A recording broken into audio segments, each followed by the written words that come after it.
Startup, ये शब्द सुनकर मन में बड़ी कूल सी कंपनी की इमेज बनती है।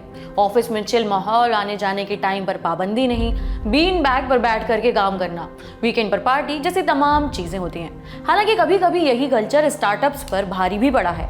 कुछ ऐसा ही हुआ है sharing office space company WeWork के साथ। वीवर्क ने 6 नवंबर को खुद को दिवालिया घोषित करने के लिए अर्जी दी। इस अर्जी ने दुनिया भर में हो हल्ला मचा दिया। क्यों? क्योंकि ये वही कंपनी है जिसका वैल्यूएशन कभी $47 बिलियन था, रुपए में कहें तो 391,416 करोड़ रुपए के आसपास, जो अब घट करके $45 मिलियन पर आ गया है, यानी रुपए में कहें तो 374 करोड़ 69,25,000 रुपए। ये फर्क कितना बड़ा है आपको आसान तरीके से समझाते हैं। वीवर्क की पहले वाले वैल्यूएशन को अगर 130 करोड़ भारतीयों में बांटें तो हर शख्स को 3,011 रुपए मिलते। लेकिन अब जो वैल्यूएशन हो गई है उतने में हर भारतीय को सिर्फ और सिर्फ ₹2.89 ही मिल सकेंगे। अब आप अंदाजा लगा सकते हैं कि कंपनी किस दलदल में है। वीवर्क का पूरा बही खाता समझेंगे, लेकिन उससे पहले जानते हैं कि कंपनी करती क्या है। वीवर्क एक को-वर्किंग स्पेस सर्विस देने वाली कंपनी है। अब इसका मतलब क्या हुआ? यानी वीवर्क बड़ी बड़ी खाली जगहों को पहले किराए पर लेती है, उन्हें सजाकर संवार कर छोटे छोटे हिस्सों में बांटती है और फिर कामकाजी लोगों को किराए पर देती है। ये ऐसे लोग होते हैं जिन्हें पूरा ऑफिस नहीं चाहिए, इनका काम बस एक टेबल या सीट या हॉल के एक छोटे से हिस्से से चल जाता है। वीवर्क जैसी को-वर्किंग स्पेस की सर्विस देने वाली कंपनियां कहती हैं कि आप सिर्फ काम की चिंता करो, ऑफिस में कुर्सी, टेबल, बिजली, पानी, एसी, हीटर वगैरह वगैरह की चिंता हमारी होगी। 4 लोगों के लिए जगह चाहिए, 4 लोगों के लिए मिलेगी, 40 के लिए जगह चाहिए, 40 के लिए मिलेगी। इस तरह के सिस्टम में फ्रीलांसर या छोटे स्टार्टअप्स के लिए दफ्तर का अरेंजमेंट करना काफी आसान हो जाता है। वीवर्क भी यही काम करती थी। वीवर्क आज दिवालिया होने की कगार पर पहुंच चुकी है, लेकिन कभी इसके नाम के बहुत चर्चे थे, हजारों करोड़ों रुपए के मुनाफे की बात हो रही थी। फिर ऐसा क्या हुआ कि कंपनी दिवालिया होने की कगार पर आ गई? इसके लिए हमें चलना होगा कंपनी के शुरुआती दिनों की तरफ। कहानी की शुरुआत साल 2008 से होती है। वैश्विक मंदी के बाद जमीन प्रॉपर्टीज काफी सस्ते हो गए थे। 2 लड़के, नाम एडम न्यूमैन और मिगेल मैकेल्वे, दोनों ने सस्ते दामों में खूब सारी प्रॉपर्टीज खरीदी और 2010 में एक कंपनी खोल ली, नाम रखा वीवर्क। इस समय फ्रीलांसर्स स्टार्टअप्स का चलन बहुत बढ़ते हुए ट्रेंड की तरफ था। इन स्टार्टअप्स को ऑफिस की जरूरत थी, लेकिन वो महंगा किराया अफोर्ड नहीं कर सकते थे। यहीं पर वीवर्क का आइडिया काम कर गया। धंधा चल पड़ा, वीवर्क को बहुत अच्छा रिस्पॉन्स मिला, रिस्पॉन्स से कॉन्फिडेंस में इजाफा हुआ और कंपनी ने विदेशों में भी पैर जमाने शुरू कर दिए। 2010 से शुरू हुई कंपनी के 2017 में 275 दफ्तर हो गए थे। 2013 तक आते आते कंपनी का वैल्यूएशन $1 अरब, रुपए में कहें तो 8,326 करोड़ रुपए के पास पहुंच गया, यानी कंपनी यूनिकॉर्न बन गई। कंपनी यही नहीं रुकी, कुछ ही महीनों में ये वैल्यूएशन कूद कर $47 बिलियन पर पहुंच गया। रुपए में अंदाजा लगाएं तो 391,416 करोड़ रुपए के आसपास। इतना सुनकर यह हैरानी होना बहुत ही वाजिब है कि इतनी बड़ी कंपनी दिवालिया होने की कगार पर आखिर पहुंची कैसे। असलियत में ये सारी दिक्कत शुरू हुई 2019 से। अगस्त 2019 में कंपनी ने आईपीओ लाने के कागज दिए। इधर कागज आए और बिजनेस जमात के जानकार पत्रकार उसमें लूप होल ढूंढने लगे, यानी कि कंपनी के अंदर कौन सी खामी है। इस पड़ताल में वीवर्क के साथ साथ फाउंडर न्यूमैन का भी एक अलग ही रंग रूप सामने निकल कर आया। पता चला कि फाउंडर न्यूमैन कंपनी के पैसों को अपने फायदे के लिए इस्तेमाल कर रहे हैं। कई बड़े बड़े पोजीशन पर अपने घर के लोगों को लगा रखा है। उनकी पत्नी रेबेका न्यूमैन कंपनी में चीफ ब्रांड और इम्पैक्ट ऑफिसर थी। कंपनी के पैसों से 525 करोड़ रुपए का प्राइवेट जेट खरीदा गया था, जिसकी कोई जरूरत भी नहीं थी। खरीदा तो खरीदा, उसका इस्तेमाल अपनी छुट्टियों में घूमने जाने के लिए कर रहे थे। अपनी ही प्रॉपर्टी को अपनी कंपनी को किराए पर देकर पैसे कमाने का आरोप भी सामने आया। न्यूमैन ने नाम मात्र के ब्याज पर कंपनी से बड़े बड़े अमाउंट के लोन लिए, ये भी बात सामने निकल आई। बिजनेस इंसाइडर की खबर बताती है कि उन्होंने 58 लाख रुपए से ज्यादा का लोन लिया था, जो उन्होंने बाद में लौटा दिया। इतना ही नहीं, वीवर्क में वी शब्द का ट्रेडमार्क यानी उसका अधिकार पहले एडम न्यूमैन के पास ही था। उसे इस शब्द के इस्तेमाल के एवज में अपनी ही कंपनी से 49 करोड़ 12 लाख रुपए ऐंठ लिए। जब मामला भड़का तो न्यूमैन की इतनी किरकिरी हुई कि उन्हें ये पैसे वापस लौटाने पड़े। इतनी सारी नेगेटिव खबरों के बाद शुरू हुआ निवेशकों का पलायन। जिन्होंने वीवर्क में निवेश किया था उन्होंने पलड़ा झाड़ना शुरू कर दिया। कंपनी की हालत ऐसी हुई कि आईपीओ कैंसिल करना पड़ा। इसके बाद वैल्यूएशन भी आधा हो गया। कंपनी के वैल्यूएशन घटने का मतलब होता है कि जिसने उसमें पैसे लगाए हैं उसका रिटर्न भी कम होगा। यही निवेशकों के साथ हुआ, खासकर सॉफ्टबैंक जो वीवर्क का सबसे बड़ा इन्वेस्टर था, उसे सबसे बड़ा घाटा हुआ। सॉफ्टबैंक के वीवर्क में 83,254 करोड़ रुपए लगे थे। अब उसके पास 2 ऑप्शन थे, या तो वो वीवर्क को डूबने दे और अपने पूरी के पूरे इन्वेस्टमेंट भूल जाए, या फिर और पैसे डालकर एक बार और वीवर्क में जान भरने की कोशिश करें। सॉफ्टबैंक ने दूसरा रास्ता चुना। 31 मार्च 2020 को सॉफ्टबैंक ने वीवर्क का वैल्यूएशन घटाकर 24,143 करोड़ रुपए पर फिक्स किया और वीवर्क को एक नए सिरे से चलाने की कोशिश की। हालांकि इसके लिए उसने एक शर्त रखी। शर्त यह कि न्यूमैन को CEO के पद से इस्तीफा देना होगा।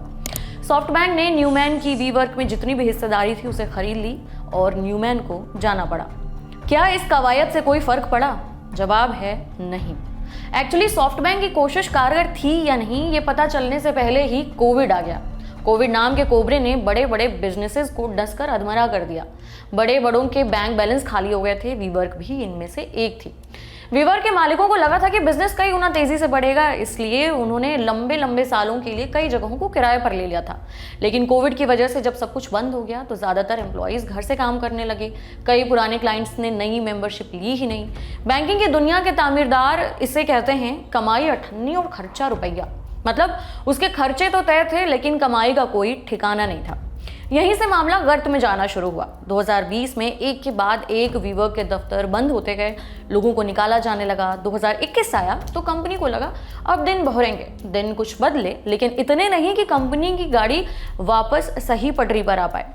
अक्टूबर 2021 में वीवर्क को शेयर मार्केट में लिस्ट कराने की एक और कोशिश हुई। जो कंपनी कभी $47 बिलियन यानी 391,416 करोड़ रुपए के वैल्यूएशन पर इतरा रही थी, वो $9 बिलियन पर लिस्ट हुई, यानी 5 गुना से भी कम वैल्यूएशन पर। आने वाले दिन और बुरी खबर लेकर आए। 98% खर्चा कम करने के बाद भी 2020 में कंपनी को अरबों खरबों का घाटा हुआ। मैनेजमेंट ने वादा किया कि 2021 की दूसरी छमाही में रेवेन्यू बढ़ाने पर काम करेंगे, लेकिन एक बार फिर उसके हाथ निराशा ही लगी। उसका घाटा कम जरूर हुआ लेकिन खर्चे अब भी जस के तस मुंह बाए हुए खड़े थे। साल बदला, 2023 आया। कंपनी ने बताया कि पहली छमाही में यानी जनवरी से जून तक कंपनी को $696 मिलियन का घाटा हुआ है, यानी करीबन 8,326 करोड़ रुपए। इन आंकड़ों के बाद लगभग पक्का हो चुका था कि कंपनी अब वेंटिलेटर पर पहुंच चुकी है, जिसकी सांस कभी भी रुक सकती है। आखिरकार कंपनी ने अगस्त 2023 में पहली बार खुलकर कहा कि वीवर्क डूब सकती है। कंपनी के CEO डेविड टोली ने कहा कि हमने दिवालिया होने से बचने के लिए कुछ इंतजाम किए। इन्वेस्टर से कर्ज माफ कराने की कोशिश की, कंपनी के स्ट्रक्चर में कुछ बदलाव किए, मगर कोई नुस्खा काम नहीं आया। आखिरकार 6 नवंबर को कंपनी ने कोर्ट का दरवाजा खटखटाया और हाथ खड़े कर दिए। कहा हमें दिवालिया माना जाए और हमारी मदद की जाए। दिवालिया की अर्जी देने का मतलब हुआ कि उस कंपनी की माली हालत खस्ता है, कारोबार चलाने के लिए पैसे नहीं हैं और वो कर्जदारों को पैसे लौटाने की स्थिति में नहीं है। वीवर्क का भी यही हाल हुआ है। बैंकरप्सी फाइल करने के 2 तरीके होते हैं। पहला, बैंकरप्सी कानून का चैप्टर 7, जिसमें बैंकरप्सी फाइल करने वाली कंपनी की सारी संपत्ति जायदाद को बेचकर उसके कर्जदारों को पैसे लौटाए जाते हैं। दूसरा तरीका है चैप्टर 11। इसके तहत बैंकरप्सी फाइल करने पर कंपनी बंद नहीं होती, उसके कामकाज चलते रहते हैं, लेकिन उसके कामकाज में कुछ फेरबदल होते हैं। कर्जदाताओं से नियम और शर्तों में मोल भाव किया जाता है, या तो पैसे माफ कर दिए जाते हैं या फिर कर्ज के बदले कर्जदाताओं को कंपनी के कुछ शेयर दे दिए जाते हैं, जो भी कर्जदार चाहें। अगर कोई ऐसा कर्जदार है जो न पैसे माफ करने को तैयार है ना ही शेयर लेने को, तो उससे कहा जाता है कि आप पैसे लौटाने के लिए थोड़ी मोहलत ही दे दो।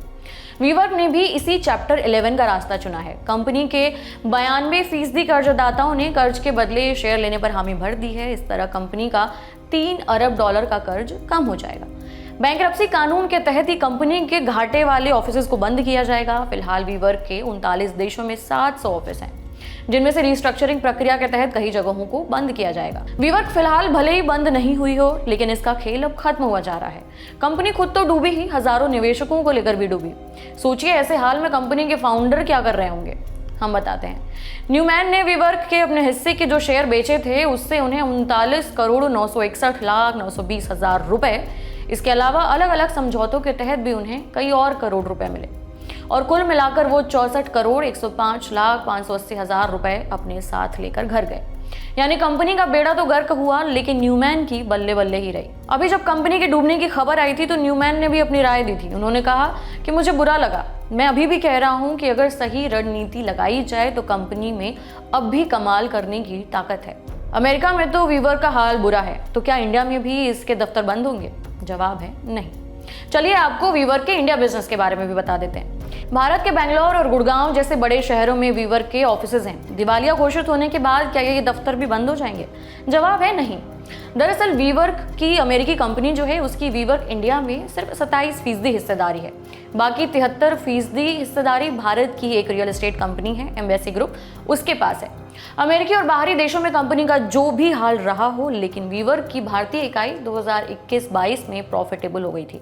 अमेरिका में जो भी फेरबदल होंगे उसका भारतीय इकाई पर कोई असर नहीं पड़ेगा। वीवर्क इंडिया ने वित्त वर्ष 2024 में 1800 करोड़ रुपए रेवेन्यू कमाने का टारगेट रखा है। कंपनी इंडिया में वीवर्क के नाम का इस्तेमाल करना जारी रखेगी, यानी आपको बेंगलोर, गुड़गांव जैसे बड़े शहरों में वीवर्क के दफ्तर दिखते रहेंगे। कैसी लगी ये जानकारी हमें ज़रूर बताएं। मेरा नाम है उपासना और ऐसे तमाम इन डेप्थ जानकारी के लिए देखते रहें द लल्लन टॉप। शुक्रिया।